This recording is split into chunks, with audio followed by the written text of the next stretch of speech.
불도저에 탄 소녀라는 작품은 솔직하게 이야기해서 제목만으로 처음 끌렸던 것이 사실입니다. 양극에 있는 두 개의 단어가 한 문장에 들어갈 때 주는 아이러니함과 호기심을 유발하는 힘은 엄청나죠. 그렇기에 시놉시스나 배우, 감독의 이름을 보고 작품을 관람했다기보다는 오히려 제목 자체에서 나오는 힘에 이끌려 관심을 갖게 되었습니다. 월요일이 사라졌다나 지푸라기라도 잡고 싶은 짐승들, 쉐이프 오브 워터처럼 말이죠. 그리고 마주한 작품 불도저에 탄 소녀는 시작한 지 몇 분도 채 되지 않아서 관객들을 압도했습니다. 마치 익숙하고 지루하다는 듯 다른 생각에 가득 잠겨있는 듯한 표정의 혜영. 그녀는 흔히 말하는 일진 여고생 3명이 한 아르바이트 학생을 때리는 것을 발견하고 그 사건에 휘말리면서 폭행죄로 신고를 당했던 것인데요. 이제 곧 20살이 될 혜영에게 정도는 미약하나 반복되는 폭행 전과를 언급하며 다음번엔 선처가 없다고 말하는 장면에서도 혜영의 표정엔 변화가 없습니다. 그저 자신을 이렇게 만든 일진 여고생 3명에게 어떻게 본때를 확실하게 보여주지 하며 고민하는 모습만이 보일 뿐이죠. 그렇기에 그 다음 장면에서 그 일진 여고생 3명을 찾아가 용문신 가득한 왼쪽 팔에 토시를 먹고 거친 말과 가위로 위협하며 공격적인 모습을 취하는 혜영의 모습은 그녀가 정말 비유적인 표현의 불도저처럼 앞뒤를 가리지 않고 일단 들이대고 보는 성격이라는 것을 쉽게 알 수 있습니다. 그녀가 유일하게 웃는 모습을 보이는 것은 어린 남동생 혜적 앞에서 뿐이죠. 혜영이 그동안 어떻게 살아왔는지 아주 간결하고 강렬하게 보여주는 좋은 오프닝이었습니다. 깡도 보통 깡이 아닌 듯한 그녀는 자신 혹은 동생을 건드리면 일부러 보이게끔 용문신을 한 팔을 보이고 거친 욕설과 무력, 그리고 절대 물러서지 않는 악과 깡으로 살아왔을 겁니다. 하지만 이런 모습들로 상대방이 움츠러드는 것은 여기까지죠. 20살, 고작 해봐야 사회적 성인이 되었을 뿐인데 그녀가 가지고 있던 불도저 같은 성격들은 더 이상 상대를 누를 수 있는 무기도 방패도 되어주지 못합니다. 아버지가 갑작스런 사고를 당하게 되면서 이젠 집안의 가장이자 보호자가 되어야 하는 상황. 할 줄 아는 거라곤 큰 소리와 부릅뜬 눈, 그리고 물불 안 가리는 무작정 들이대는 것밖에 모르던 혜영은 중장비를 제법 다루고 운전까지 할 줄 알지만 이 모든 것들이 이젠 사회에서 규정한 법 안에서 더 이상 혜영을 보호해주지 않습니다. 돈과 사회의 무서움과 힘을 서서히 느끼기 시작하는 거죠.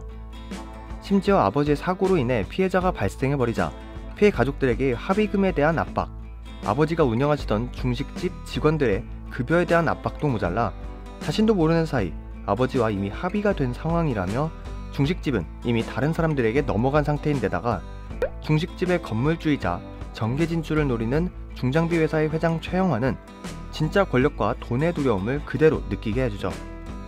버려진 땅에서 중식집을 했다고 반문하는 혜영에게 세상에 버려진 땅이 어딨어? 그럼 너도 주워서 한번 해봐 라고 얄미우면서도 가소롭다는 듯한 표정과 말은 혜영의 모든 무기라고 생각했던 것들을 무력화시키죠. 건드릴 때마다 약간의 겁을 주면 해결되던 세상에서 이젠 아무것도 가진 게 없는 그저 왼팔에 용문신 하나 있는 무기력한 소녀가 된 것뿐입니다. 건들지 마. 될 줄 알아. 또 폭행이야? 너도 이제 어른이야. 제가 이 작품에서 가장 칭찬하고 싶은 부분은 역시 연출과 관련된 부분입니다. 두려울 것 하나 없던 불도저 같던 혜영이 한순간에 어느 것 하나 쉽게 해내지 못하는 순간이 찾아오고 그렇게 될수록 커져가는 무력감 속에서 끝끝내 그녀가 마지막 복수를 하기 위해 해야만 했던 것들. 작품은 이런 혜영의 모습을 관찰하듯, 아니 조금 더 직관적으로 이야기해서는 방관하듯 그려냅니다. 마치 네가 지금껏 해오던 일들은 사실 아주 별거 아니었단다 애송아 하는 식으로 말이죠.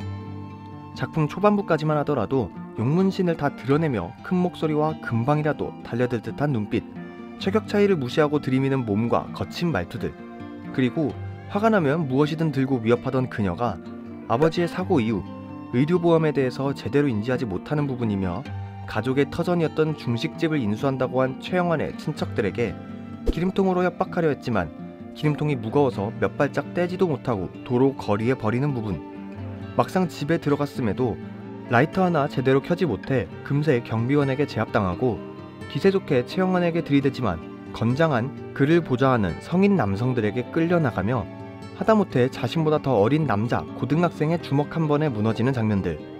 이런 부분들이 그동안 무서울 것 없던 세상의 진짜 모습에 무너지는 혜영을 더 초라해지고 작게 느끼게끔 만들어줍니다. 거기에 단순한 힘, 무력의 차이뿐만 아니라 20살이라는 나이임에도 여전히 세상 물정 모르는 인물이라는 걸 보여주는 장면들도 종종 있는데, 최영한의 차 안에서 나누는 대화들, 아버지 차 사고의 피해자들에게 바로 찾아가는 장면들, 더욱 극적인 상황을 만들기 위해 조금은 개연성에 문제가 있을 수 있지만 아버지가 녹음한 최영한과의 대화가 담겨있는 핸드폰의 녹음 파일을 복사도 안하고 그대로 들고 가서 저지당하는 장면들이 아직은 혜영이 계산적이기보단 감정적으로 먼저 움직이는 애송이라는 인식을 더욱 강하게 만듭니다. 솔직히 이런 장면들은 좋았어요. 김혜연 배우의 연기가 역시 너무 좋아서인지 조금은 과한 설정이 아닌가 싶으면서도 작품이 전개될수록 결국엔 긍정하게 되는 모습을 보여주거든요. 그리고 모든 사건의 끝, 불도저를 가지고 최영환에게 찾아가는 장면은 작품의 백미라고 할 수 있는데, 불도저를 직접 몰며 연기한 김혜연 배우에게 감탄의 박수를 쳐주고 싶었을 정도였습니다. 하나의 목표, 최영환에게 확실히 복수하겠다는 일념하에 불도저를 이끌고 중장비 회사의 철문을 그대로 밀고 가면서도 신호등의 빨간불을 지키는 혜영의 모습이나 가족의 터전이었던 중식집을 불도저로 밀어버릴 땐 한 번 건드릴 때마다 크게 부서지던 집이 막상 최영환이 살고 있는 집을 허물 땐 조금의 흔들림과 창문이 부서질 뿐 중식집에 비해 큰 피해가 없었던 점을 생각해보면 참 대조적입니다.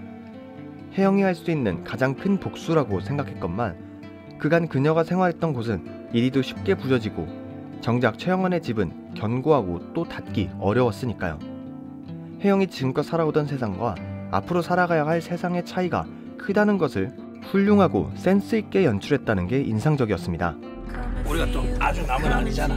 너 살자는 거잖아 지금. 이번만 조용히 넘어가면 회장님이 봐줄 거야. 지금껏 그녀는 세상의 간섭과 압력에 거칠게 맞섰습니다. 어쩌면 무시당하지 않고 더 이상 건들지 말라는 것을 보여주기 위해 겉모습이라도 이렇게 표현한 거겠죠. 왜냐면 작품에서 정작 일진 여고생들을 때릴 때도, 위협을 가할 때도 주먹은커녕 손바닥을 다 펴서 때리거나 날카로운 물건들을 정작 사용하지는 못하고 위협만 할 뿐이었으니까요. 혜영의 진짜 모습은 이겁니다. 자신을 건드리는 세상에게 으름장을 놓으며 호기로운 척 살아가는 것. 혜영은 자신을 건드리는 세상에 이렇게 맞서 싸웠지만 아이러니하게도 그녀에게 다시 한 번의 기회를 준 것 또한 세상입니다.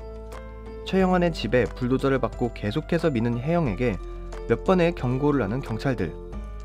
포기하지 않고 밀지만 중식집과 달리 꿈쩍도 않는 최영환의 아파트 앞에서 결국 경찰의 저지 사격으로 정신을 잃은 혜영.